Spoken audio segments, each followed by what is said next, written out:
ഞാൻ ആക്സ. കഴിഞ്ഞ ദിവസം അഭിഷിക്തരെ തൊട്ടാൻ എന്ന് പറഞ്ഞൊരു വീഡിയോ ഇട്ടിരുന്നല്ലോ. അത് കേട്ടിട്ട് എൻ്റെ അനിയത്തി എന്നെ വിളിച്ചിട്ട് പറഞ്ഞു, നീ എന്താ നമ്മുടെ വീട്ടിലെ കാര്യങ്ങളൊന്നും പറയാത്തത്, അതെന്താ വിട്ടുപോയതാണോ എന്ന്. അത് ഞാൻ വിട്ടുപോയതല്ല, കാരണം വീഡിയോ കുറച്ച് ലെങ്തി ആയതുകൊണ്ട് അതങ്ങ് പറഞ്ഞില്ല എന്നേ ഉള്ളൂ. അപ്പോൾ ഒരു 10-20 വർഷം മുമ്പത്തെ കാര്യമാണ്. എൻ്റെ അനിയത്തിയുടെ വിവാഹമായിരുന്നു. അപ്പോൾ വിവാഹം സാധാരണ ചെറുക്കൻ്റെ വീട്ടിലാണ് നടക്കുന്നത്, അവിടുത്തെ പള്ളിയിലാണ്. അപ്പോൾ പെണ്ണ് വീട്ടുകാർ കത്തോലിക്ക സഭയിൽ ചെറുക്കൻ്റെ വീട്ടിലേക്ക് പോകും. ചെറുക്കൻ്റെ പള്ളിയിലോട്ട് പോകും. അവിടെ വെച്ചാണ് കെട്ട് നടക്കുന്നത്. ഇവിടെ കെട്ടിന് വേണ്ടി പെണ്ണിൻ്റെ വീട്ടുകാർ ഞങ്ങളെല്ലാവരും ചെന്ന് കഴിഞ്ഞപ്പോഴത്തേക്കും 5-6 അച്ഛന്മാരുണ്ട്. കാരണം അനിത്യയുടെ ഭർത്താവിൻ്റെ അപ്പന് അവിടുത്തെ കൈക്കാരനായിരുന്നു. അപ്പോൾ പുള്ളിക്ക് കുറേ കോണ്ടാക്ട്സുകളൊക്കെ ഉണ്ടായിരുന്നു. അപ്പോൾ അങ്ങനെ എന്തോ 5-6 അച്ഛന്മാരുണ്ടായിരുന്നു എന്ന് തോന്നുന്നു. എന്നിട്ട് ഈ കെട്ടിൻ്റെ സമയമായപ്പോഴത്തേനും ഈ കുർബാനയ്ക്കുള്ള വേഷമൊന്നും ധരിക്കാണ്ട് സാധാരണ ലോഹം മാത്രം ഇട്ട ഒരച്ഛന് അവിടെ വന്ന് നിന്നിട്ട് പുള്ളി എന്തോ പറഞ്ഞെന്നാണ് പറയുന്നത്. പക്ഷെ ആരും കേട്ടില്ല. പുള്ളി പിന്നെ ഒരു അലർച്ചയായിരുന്നു, ആ വലത്തെ കൈ നീട്ടത്തും പറഞ്ഞുകൊണ്ട്. സാധനം മൈക്ക് പുള്ളിയൊന്നും ഉപയോഗിച്ചില്ല, എന്താണെന്നറിയില്ല. അങ്ങനെ അലർച്ചയായിരുന്നു. എൻ്റെ അനിയത്തി ഒഴിച്ച് ബാക്കിയുള്ളവരെല്ലാവരും ഞെട്ടി എന്നുള്ളതാണ്. പിന്നെ വേഗം അനിയത്തി വലത്തെ കൈ കാണിച്ചു, കാരണം ഇതുണ്ട്, പ്രതിജ്ഞയുണ്ട്. അപ്പോഴത്തേക്കും ആ പാത്രം അവിടെ നിന്ന് തുള്ളുകയാണ്. കയ്യിൽ ഈ ക്രിസ്ത്യൻ കല്യാണത്തിന് കയ്യിലായിട്ടൊരു ബൊക്കയുണ്ട്, അതെടുത്തങ്ങ് മാറ്റാൻ പറഞ്ഞു. അലറുകയാണ്, മൈക്കൊന്നും ഉപയോഗിക്കുന്നില്ല. പള്ളിയിൽ നിന്ന് എല്ലാവരും പേടിച്ചു പോയി, അനിയത്തി ഇപ്പോൾ കരയുന്നു. പക്ഷെ അവൾക്ക് കൂസലൊന്നും ഉണ്ടായിരുന്നില്ല.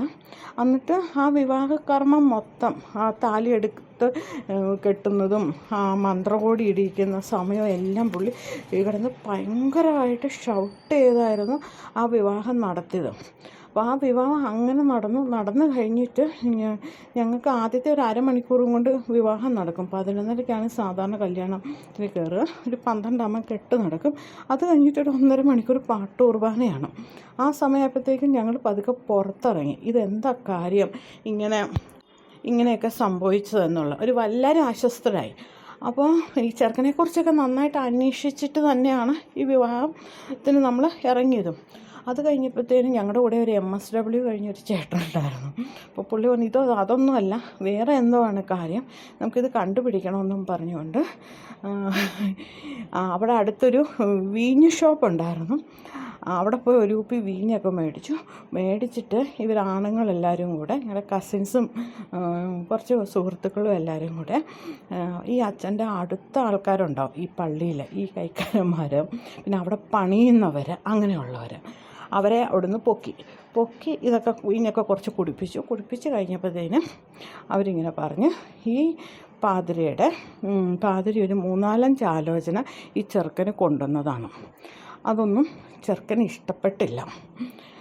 അപ്പം ഞങ്ങളുടെ കത്തോലിക്ക സഭയിലായിട്ട് പാതിരിമാർക്ക് വിവാഹം കഴിക്കാൻ പറ്റത്തില്ല. അപ്പോൾ പുള്ളിക്ക് താല്പര്യം ഉണ്ടായിരുന്ന കുറച്ച് പെൺകുട്ടികളെ കൊണ്ടുവന്നിരുന്നു. പക്ഷേ അത് പുള്ളിയുടെ റിലേറ്റീവ്സ് ഉണ്ട്, പ്രത്യക്ഷത്തെ റിലേറ്റീവ്സൊന്നും അല്ലായിരുന്നു. ഇങ്ങനെ കൊണ്ടുവന്നിട്ട് ഈ ചെറുക്കനത് ഇഷ്ടപ്പെട്ടില്ല. അങ്ങനെ ആ കല്യാണങ്ങളെല്ലാം മുടങ്ങിപ്പോയി.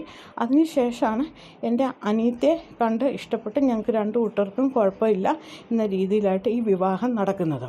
അപ്പം അതിൻ്റെ ചൊരുക്കായിരിക്കണം എന്ന് അവിടുന്ന് ഞങ്ങൾക്ക് കിട്ടി. അപ്പോഴും ഞങ്ങൾക്കൊക്കെ കാര്യം മനസ്സിലായി. പിന്നെ എന്തായാലും അനിയത്തിയുടെ ഹസ്ബൻഡ് നാട്ടിലല്ല ജോലി ചെയ്യുന്നത്, ഇവളും കൂട്ടത്തിൽ പോവും. പിന്നെ നമുക്ക് വേറെ ഭാരങ്ങളൊന്നും വരത്തില്ല. അതങ്ങനെ അങ്ങ് കഴിഞ്ഞു.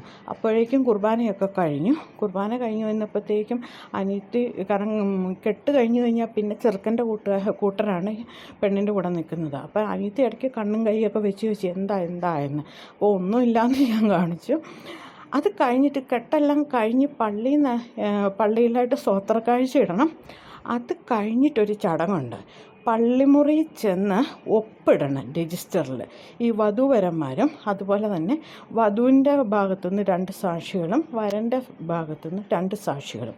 അപ്പോൾ അത് ആ വികാരിയച്ഛനാണ് ചെയ്യേണ്ടത്, ആ വികാരിയാണ് കുറച്ച് മുമ്പ് അവിടെ നിന്ന് ചവിട്ടുനാടകം കളിച്ചതും. ഇവർ ഈ പള്ളിമുറിയുടെ, അതായത് ഓഫീസിലോട്ട് കയറിയപ്പോഴത്തേക്കും പുള്ളി ബാത്റൂമിൽ കയറി കതകടച്ചു. അപ്പോൾ അവിടുത്തെ കൈക്കാരൻ പറഞ്ഞു പുള്ളിക്ക് പഞ്ചസാരയുടെ അസുഖമുണ്ട്, മൂത്രം ഒഴിക്കാൻ പോയതാണ്. അങ്ങനെ ഒരു അരമണിക്കൂറോളം പുള്ളി അവിടെ ബാത്റൂമിൽ നിന്നു. അപ്പോഴത്തേക്കും സമയം 1:30, 2 അതുപോലെ തന്നെ വേറൊരിതുണ്ട്. ഈ വധൂവരന്മാർ വന്നതിന് ശേഷം അവർ ഹോളിൽ കയറിയതിന് ശേഷം മാത്രമേ ബാക്കിയുള്ളവർക്ക് കയറാൻ പറ്റത്തുള്ളൂ. ഇവർ സ്റ്റേജിൽ കയറി മധുരം വെപ്പൊക്കെ കഴിഞ്ഞിട്ടാണ് ഭക്ഷണം വിളമ്പുക. അപ്പോൾ ആൾക്കാരവിടെ വിശന്ന് വലഞ്ഞ് നിൽക്കുകയാണ്, സമയം അതിക്രമിച്ചുകൊണ്ടിരിക്കുകയാണ്. ഒരു അരമണിക്കൂർ കഴിഞ്ഞിട്ടാണ് പുള്ളി അവിടെ നിന്ന് വരുന്നത്. എന്നിട്ട് രജിസ്റ്ററൊക്കെ കൊടുത്തു, സൈനൊക്കെ ചെയ്തു. സൈൻ ചെയ്ത് കഴിഞ്ഞിട്ട് പിന്നെ വേറൊരു ചടങ്ങുണ്ട്. ആ വിവാഹം നടത്തിയ പുരോഹിതരെല്ലാവരും കൂടി ഒരു ഫോട്ടോ എടുക്കും. അന്നേരം ഈ വികാരിക്ക് വെള്ളം കുടിക്കാൻ പോകണം. പുള്ളി വെള്ളം കുടിക്കാൻ വേണ്ടി പോയി. അപ്പോൾ ബാക്കി പുരോഹിതർ അവിടെ നിൽപ്പുണ്ട്, പാതിരിമാർ നിൽപ്പുണ്ട്. അവർക്കൊന്നും മിണ്ടാൻ വോയിസ് ഇല്ല. അവരൊക്കെ പലയിടത്തുനിന്ന് വന്നവരാണ്. വികാരിയച്ഛനാണ് അവിടെ വോയിസ് ഉള്ളത്. പുള്ളി അവിടെ നിന്ന് പോയി 10-20 മിനിറ്റ് ആയപ്പോഴത്തേക്കും തിരികെ വന്നു ഫോട്ടോയൊക്കെ എടുത്തു. അത് കഴിഞ്ഞിട്ട് വേണം പെണ്ണിന് മന്ത്രകോടി മാറാൻ. കല്യാണസാരി മാറി മന്ത്രകോടി കൊടുത്തിട്ടാണ് നമ്മൾ ഈ ഭക്ഷണം കഴിക്കുന്ന സ്ഥലത്തേക്ക് പോകാൻ. അപ്പോഴത്തേക്കും സമയം വീണ്ടും 2-2:15 ആൾക്കാരവിടെ ബഹളം വെച്ച് തുടങ്ങി. ശരിക്കും പറയുകയാണെങ്കിൽ ഇന്നത്തെ കാലത്ത് സോഷ്യൽ മീഡിയയ്ക്ക് ആഘോഷിക്കാൻ പറ്റുന്ന ഒരു സംഭവമായിരുന്നു. ബഹളം വെച്ച് തുടങ്ങി.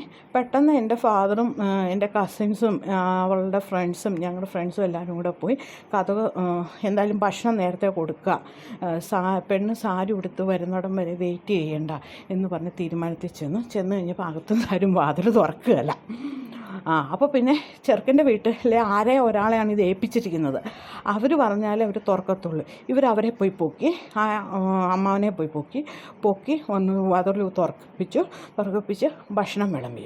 അപ്പം എൻ്റെ അനിയത്തിയെ സാരി മാറ്റിക്കൊണ്ട് വന്നപ്പോഴത്തേക്കും അവിടെ ഭക്ഷണം കഴിപ്പൊക്കെ ഏകദേശം തീരാറായി. അത് കഴിഞ്ഞിട്ടാണ് മധുരം വെപ്പും കാര്യങ്ങളും എല്ലാം നടന്നത്. അപ്പോൾ അത് കഴിഞ്ഞപ്പോഴത്തേന് എല്ലാവർക്കും ഭയങ്കര ദേഷ്യമായി. കാരണം ഒരിക്കലും ഒരാളുടെ ഒരു വിവാഹ സമയത്ത് ഇങ്ങനെയൊക്കെ ചെയ്യാമെന്ന് പറഞ്ഞു കഴിഞ്ഞാൽ ഇറ്റ്സ് ടു മച്ച്. അപ്പം ഒരാഴ്ച, ഒരു തിങ്കളാഴ്ചയായിരുന്നു ഈ കല്യാണം. അത് കഴിഞ്ഞിട്ട് ഒരാഴ്ച ഞങ്ങൾ കസിൻസും പിന്നെ സുഹൃത്തുക്കളും എല്ലാം ഈ പാതിരി ഫോൺ വിളിക്കുമായിരുന്നു. ഫോൺ വിളിച്ചിട്ട് ആമ്പിള്ളേരൊക്കെ കുറേ ചീത്ത പറയും. പിന്നെ ചിലരെ ഉത്തമഗീതം വായിച്ച് കേൾപ്പിക്കുമായിരുന്നു. 2-3 ദിവസമായപ്പോഴത്തേനും ഈ പാതിരി അങ്ങ് മടുത്ത്. കാരണം ഫോൺ വരുന്ന അന്ന് നമ്മുടെ കയ്യിൽ ഈ ലാൻഡ് ഫോൺ മാത്രമേ ഉള്ളൂ. ഈ ഫോൺ വന്നു കഴിഞ്ഞാൽ ഞങ്ങളുടെ കൂട്ടത്തിൽ ആരെങ്കിലും ഈ ഫോൺ വിളിച്ചിട്ട് ഒന്നെങ്കിൽ ഉത്തമഗീതം വായിച്ച് കേൾപ്പിക്കും, അല്ലെങ്കിൽ ചീത്ത പറയും. അങ്ങനെ ഒരാഴ്ച പാതിരിനെ ഇട്ട് കറക്കി എന്ന് പറഞ്ഞാൽ മതി. അതിൻ്റെ ഇടയ്ക്ക് പാതിരി അവസാനം സഹി കെട്ടിട്ട് ഫോൺ എടുത്ത് മാറ്റി വെച്ച് കഴിഞ്ഞപ്പോൾ അന്ന് വിളി നടന്നില്ല. പക്ഷെ അന്നൊരു വലിയൊരു പ്രശ്നമുണ്ടായി. പാതിരീനെ അരമനയിൽ നിന്ന് വിളിച്ചു. അരമനയിൽ നിന്ന് എന്തോ കാര്യത്തിന് വിളിച്ചതാണ്. അപ്പോൾ ഫോണില്ലല്ലോ. എന്നിട്ട് അരമനയിൽ നിന്ന് ആളെ വിടേണ്ടി വന്നു. അങ്ങനെ ഭയങ്കര സംഭവ വികാസമായിരുന്നു. അത് കഴിഞ്ഞിട്ട് പിന്നെ അടുത്ത പൊതുയോഗത്തിലായിട്ട് ആ പള്ളിയിലായിട്ട് ഒരു നിയമം പാസ്സാക്കി. എൻ്റെ അനിയത്തി സാരി ഉടുക്കാൻ ലേറ്റ് ആയതുകൊണ്ട് ഇനി മുതൽ കല്യാണം കഴിഞ്ഞിട്ട് സ്ത്രീകൾ ഇവിടെ മന്ത്രകോടി ഉടുക്കണ്ട എന്നും പറഞ്ഞ് ഒരു നിയമം പാസ്സാക്കി. അതിനി കുറേ വർഷം അങ്ങനെ ആയിരുന്നു. അവിടെ ആ പള്ളിയിലായിട്ട് വിവാഹം നടന്നു കഴിഞ്ഞെന്നാൽ ഒപ്പിട്ടിട്ട് നേരെ പോയി ഭക്ഷണശാലയിലേക്ക് ഹോൾ, അവിടെ തന്നെ ഒരു ചെറിയൊരു ഹോളുണ്ട്, അവിടെയായിട്ടാണ് ഭക്ഷണം കൊടുക്കുക. അപ്പോൾ അങ്ങോട്ട് പോകുമായിരുന്നു. ഇപ്പോൾ അത് മാറിയോ ഇല്ലയോ എന്നൊന്നും അറിയത്തില്ല. അതേപോലെ തന്നെ എൻ്റെ ഒരു കസിൻ്റെ കല്യാണത്തിന് ആൺകുട്ടിയായിരുന്നു. അവൻ്റെനും ഇങ്ങനെ ഭയങ്കര പ്രശ്നം ഉണ്ടാക്കി. അത് എൻ്റെ ഫാദറിൻ്റെ ചേട്ടൻ്റെ മോനായിരുന്നു. അപ്പോൾ അവരുടെ ഇടവകയിൽ ഇങ്ങനൊരു പ്രശ്നമുണ്ടായി. അത് ഇവന് ഡിഗ്രി +2 കഴിഞ്ഞിട്ട് ഇവൻ ഡിഗ്രി ഒരു ഗവൺമെൻറ് കോളേജിലാണ് പഠിച്ചത്. എന്നിട്ട് PG വീണ്ടും ഏതോ ഒരു ക്രിസ്ത്യൻ മാനേജ്മെൻറ്റ് കോളേജിലായിരുന്നു. അത് കഴിഞ്ഞിട്ട് ജോലിയായിരുന്നു. അത് കഴിഞ്ഞിട്ടാണ് വിവാഹമൊക്കെ ആയത്. ഒരു 10-30 വയസ്സായപ്പോഴാണ് വിവാഹം ആയത്. അപ്പോൾ ഈ കുറി കൊണ്ടുവരാമെന്നൊരു പരിപാടിയുണ്ട്. അപ്പോൾ കുറിക്ക് വന്നപ്പോഴത്തേനും അന്നത്തെ പാതിരി നോക്കിയിട്ട് പറഞ്ഞു, നീ നാട്ടിലൊന്നും ഇല്ലല്ലോ, ഡിഗ്രി വരെ ഇവിടെ ഉണ്ടായിരുന്നല്ലോ, അപ്പോൾ ബാക്കി കാലത്തൊക്കെ നീ എവിടെയാണെന്നാണ് ഞാൻ അറിയുന്നത്, നീ പള്ളിയിൽ പോകുന്ന ആളാണെന്ന് എങ്ങനെയാണ് മനസ്സിലാക്കുന്നത്? അപ്പോൾ ആ കാലഘട്ടത്തിൽ പള്ളിയിൽ പോയിടത്തുനിന്ന് ലെറ്റർ മേടിച്ചുകൊണ്ട് വരണമെന്ന് പറഞ്ഞു. സാധാരണ ഒരാളുടെ ഈ വേദപാഠ വിദ്യാഭ്യാസം +2 കൊണ്ട് തീരും. അപ്പം നമുക്ക് അത്രയും വർഷത്തേത് അവിടെയൊക്കെ പോയി കഴിയുമ്പോൾ അവിടുത്തെ അച്ഛന്മാർ മാറിയിട്ടുണ്ടാകും. പിന്നെ അവർ ബാച്ചിലർ ലൈഫിലാണ്. അപ്പം അവിടെ ഉള്ളവരുമായിട്ട് അധികം ബന്ധങ്ങളൊന്നുമില്ല, കുടുംബങ്ങളുമായിട്ടൊന്നും ബന്ധങ്ങളൊന്നുമില്ല. അപ്പോൾ ഇവരെ അറിയാവുന്നവരുണ്ടാകണമെന്നില്ല. ചിലപ്പോൾ കപ്പ്യാരോ വല്ലവരെയൊക്കെ അറിയും, അത്രയേ ഉള്ളൂ. അങ്ങനെ ചെന്നിട്ട് ജോലി ചെയ്തുകൊണ്ടിരിക്കുന്ന സമയത്തെ ആ ഒരു 5-6-7 വർഷത്തേത് അവർ ആ ടൗണിലെ പള്ളിയിൽ നിന്ന് കിട്ടി. ബാക്കിയുള്ളതൊന്നും എടുക്കാൻ പറ്റത്തില്ല, കാരണം ഡിഗ്രിയുടെ ഒന്നും കിട്ടത്തില്ല. അത് ഗവൺമെൻറ് കോളേജിലായിട്ടുമായിരുന്നു. ഇവർ പുറത്ത് കുറച്ച് ആൾക്കാരൊന്നിച്ച് പേയിങ് ഗസ്റ്റ് പോലെ ഒരു റെൻറ്റഡ് ഹൗസിലായിട്ട് താമസിക്കുകയായിരുന്നു. അപ്പോൾ വന്നിട്ട് പറഞ്ഞു ഇത് പറ്റത്തില്ല എന്ന് പറഞ്ഞു. അപ്പോൾ പറഞ്ഞ് കുറി തരണമെന്നുണ്ടെങ്കിൽ ഒരു നല്ലൊരു തുകയാണ്, അതായത് തുകയായിട്ടല്ല ചോദിച്ചത്. അന്നത്തെ അവിടുത്തെ പള്ളി എന്ന് പറഞ്ഞു കഴിഞ്ഞാൽ ഇപ്പോഴത്തെ നമ്മുടെ ലുല്ലുമോൾ പോലത്തെ ഒരു പള്ളിയായിരുന്നു. അത്രയും വലുതായിരുന്നു. അവിടുത്തെ മൈക്ക് സെറ്റിന് ചെറിയ പ്രശ്നമായിരുന്നു, വലിയ പ്രശ്നമായിരുന്നോ എന്നറിയത്തില്ല. അത് മാറി പുതിയത് വെച്ച് തരണമെന്ന് പറഞ്ഞു. അപ്പോൾ എന്നാൽ ശരി, അത് സമ്മതിച്ച് കഴിഞ്ഞപ്പോഴത്തേനും അവിടെ സ്കൂളുണ്ട്. ആ സ്കൂളിനൊരു പാരിഷ് ഹോളുണ്ട്. അവിടുത്തെ മൈക്ക് സെറ്റ് മാറ്റി തരണമെന്ന് പറഞ്ഞു. അതിനും പ്രശ്നമുണ്ട്. അപ്പോൾ അത് അവർ സമ്മതിച്ചില്ല, അത് പറ്റത്തില്ല എന്ന് പറഞ്ഞു. അത്രയും ഇപ്പം പൈസ എടുക്കാൻ പറ്റത്തില്ല എന്ന് പറഞ്ഞു. അതങ്ങനെ പറഞ്ഞ് വാക്കുകാർക്കുമായി. ലാസ്റ്റ് പറഞ്ഞു അങ്ങനെയാണെന്നുണ്ടെങ്കിൽ ഞങ്ങൾ രജിസ്റ്റർ മാരേജ് ചെയ്യുമെന്ന് പറഞ്ഞു. അങ്ങനെ പറഞ്ഞു കഴിഞ്ഞപ്പോഴത്തേനും ശരി, ആ ഒരു മൈക്ക് സെറ്റും കൊണ്ട് തൃപ്തിയായിട്ട് കല്യാണം നടന്നു. അന്നേ അപ്പച്ചൻ പറഞ്ഞു ഇത് വീണ്ടും ഇവന്മാർ പിടിക്കും, ഇനി അടുത്തത് അപ്പോൾ അവൻ്റെ അനീത്തിയുണ്ട്, അതിന് പിടിക്കുമെന്ന് പറഞ്ഞു. പിന്നെ ഒരു 5 വർഷം കഴിഞ്ഞിട്ടാണ് അനീത്തിയുടെ കല്യാണം, പെങ്ങളുടെ കല്യാണം ആയത്. അന്നേരം ഇവരെന്താ ചെയ്തതെന്ന് ചോദിച്ചു കഴിഞ്ഞാൽ പെണ്ണിൻ്റെ കല്യാണം ആകുമ്പം പെണ്ണിൻ്റെ ഡീറ്റെയിൽസ് എല്ലാം നമ്മൾ ചെറുക്കൻ്റെ വീട്ടിലോട്ട് കൊണ്ടുപോകണം. അപ്പം മാമോദീസയുടെ ഡേറ്റ്, പിന്നെ ആ കുർബാനയുടെ, അങ്ങനെ എല്ലാ ഡീറ്റെയിൽസും കൊണ്ട് ചെന്ന് അപ്പുറത്ത് കൊണ്ടേ കൊടുക്കണം.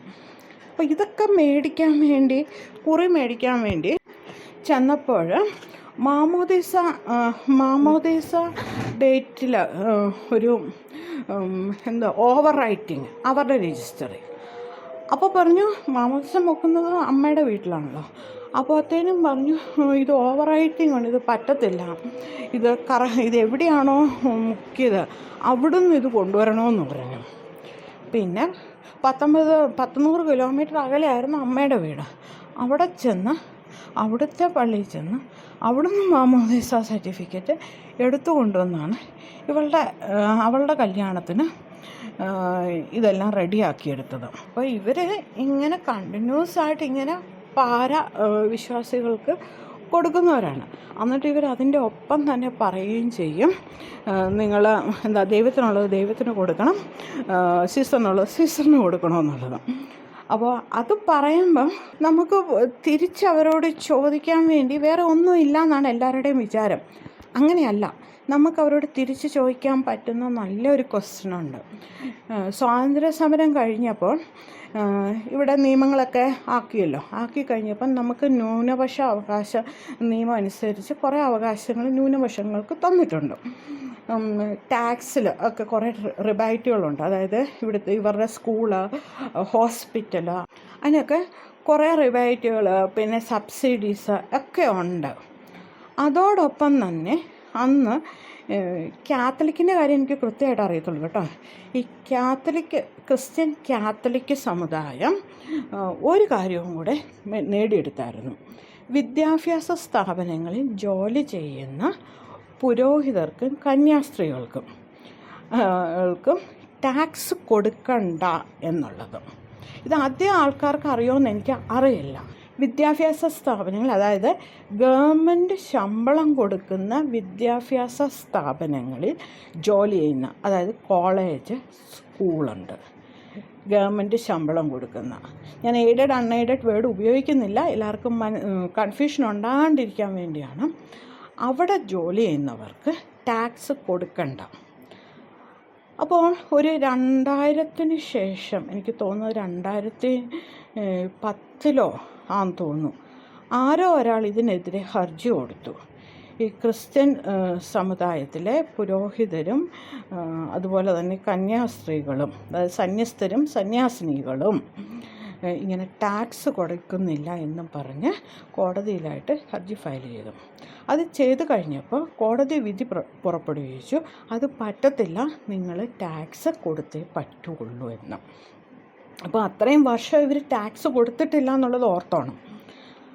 ഇങ്ങനെ അത് കൊടുക്കണമെന്ന് വിധി പറഞ്ഞപ്പോൾ ഇതിന് അവർ അപ്പീലിന് പോയി. അത് എന്തൊരു ഒരു വൃത്തികെട്ട പരിപാടി അവർ ചെയ്തത്. ഈ ഇന്ത്യ മഹാരാജ്യത്ത് ജീവിക്കുന്ന എല്ലാവരും, അതും ഗവൺമെൻറ് ശമ്പളം പറ്റുന്ന എല്ലാവരും കൊടുക്കുന്ന സംഭവമാണ് ഈ ടാക്സ്. ഇവർക്ക് മാത്രം എന്താണ് എക്സെപ്ഷൻ ഉള്ളത്? അപ്പോൾ ഇവർ അപ്പീലിന് പോയി. ആ അപ്പീലും തള്ളി. ഇതൊക്കെ ഇവിടുത്തെ മാധ്യമങ്ങൾ അധികം ഒന്നും മുന്നോട്ട് കൊണ്ടുവന്ന വാർത്തകളല്ല. കഴിഞ്ഞ ഇടയ്ക്ക് എനിക്ക് തോന്നുന്നു ഒരു 2 മാസത്തിന് മുമ്പ് ഈ തള്ളി അപ്പീൽ വീണ്ടും റിവ്യൂവിന് അവർ വെച്ചു. കോടതി അവരെ ഓടിച്ചു. ഇത്രയ്ക്കും വൃത്തികേട് കാണിക്കാനോ ഉളുപ്പില്ലാത്തവരാണ് ഇവരാണ് നമ്മളോട് പറയുന്നത് എന്താ സ്തോത്രകാഴ്ച ഇടണം, ദൈവത്തിനുള്ളത് ദൈവത്തിന് കൊടുക്കണം, സീസറിനുള്ളത് സീസറിന് കൊടുക്കണം എന്ന്. ഇവർക്ക് അങ്ങനത്തെ യാതൊരു ശരിക്കും പറയുകയാണെങ്കിൽ എനിക്ക് ഇവർ വീണ്ടും അപ്പീലിന് പോയി. ആദ്യത്തെ പാർട്ട് ഓക്കെ, സ്വാതന്ത്ര്യ സമരം കഴിഞ്ഞ സമയത്ത് ഇവിടെ ക്രിസ്ത്യൻ കമ്മ്യൂണിറ്റി ആയിരുന്നു കൂടുതൽ എഡ്യൂക്കേഷനും കാര്യങ്ങളും ഒക്കെ നോക്കിയത്.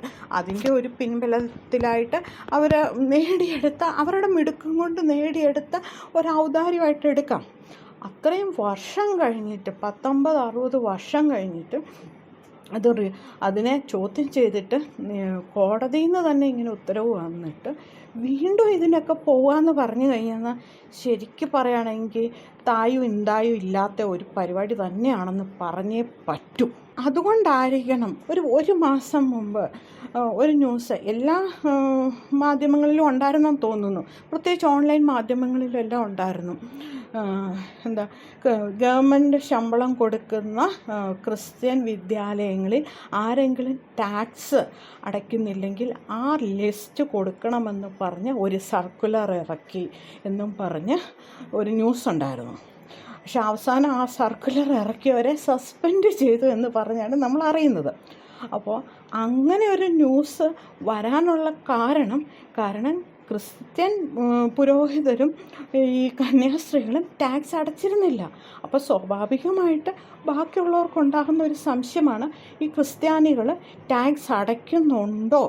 പ്രത്യേകിച്ച് ഈ ഗവൺമെൻറ് ശമ്പളം കൊടുക്കുന്ന കോളേജുകളിലും അതുപോലെ തന്നെ സ്കൂളുകളിലും കൂടുതലും ക്രിസ്ത്യാനികൾ തന്നെയാണ്, സംശയമൊന്നുമില്ല. അത് ഞാനൊക്കെ പഠിച്ചുകൊണ്ടിരുന്ന സമയത്ത് മിക്കതിനും സിസ്റ്റേഴ്സ് തന്നെയാണ്. നമുക്ക് അവരുടെ പേര് പോലും അറിയത്തില്ല. നമ്മൾ വിളിക്കുന്ന കണക്ക് sister, Malayalam sister, English sister, Hindi sister, ഇങ്ങനെയായിരുന്നു വിളിച്ചുകൊണ്ടിരുന്നത്. മൊത്തം അവർ തന്നെയാണ്, ഒരു പകുതി കൂടുതലും അവർ തന്നെയായിരുന്നു അന്ന്.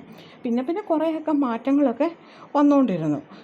ഇപ്പോൾ പിന്നെ സ്കൂളുകളിലായിട്ടൊക്കെ അങ്ങനത്തെ സ്കൂളുകളിലായിട്ടും കോളേജുകളിലുമായിട്ടൊക്കെ ഇത് ജോലി കിട്ടുന്നത് കൂടുതൽ പൈസ ഡൊണേഷൻ കൊടുക്കുന്നവർക്കാണ്.